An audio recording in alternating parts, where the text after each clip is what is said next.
All right, strategy number 10, empower people to do more in their roles by giving them greater access to data. So why is this important? Two reasons. One, it's more efficient when people don't have to rely on other people to get their own work done. For example, this might mean fixing their own problems or getting the info they need to do something they're tasked with. Two, people can be more productive and happy when they feel trusted and empowered. But note, this strategy will not work for an unhealthy organizational culture where people put job security above everything because they want people to have to come to them to get what they need.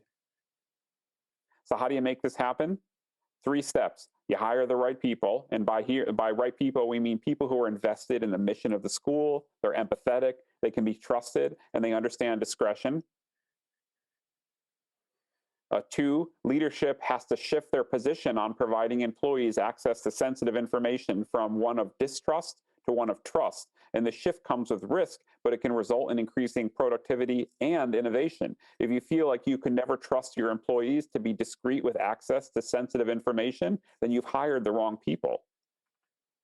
And Tim, I want to just do a quick follow-up on this. It's interesting, providing access to sensitive data. People get really scared. They worry that they're going to mess things up. They're going to screw up. I have a really quick story. There's an infamous story at Veracross of someone at a school that updated every student's grade to 8th grade. So in a span of that, because they made a mistake, everyone was an 8th grader. So how do you balance that, the potential for someone to screw up with this giving them more access? It's a great question, and I could talk a lot about this. I feel like, but just to give a short answer for the sake of time, you have to have ongoing conversations with folks about the responsibility they have in using the product as best they can, but also knowing when to say, hey, I need help with something. And if they have any doubt that whatever action they're about to take could result in a bad outcome, to reach out to someone that can help support them on that journey, but to make them feel comfortable and supported, but also encourage them and tell them, hey, you have the ability to do that. And if you want me to come down and support you or be there with you as you learn to do that, I'm happy to do that with you. The third step is you help your people connect the dots between empowerment and trust, discretion and responsibility. And this kind of is a little bit what I just said right now. And this really takes the form of lots of ongoing conversations around these concepts.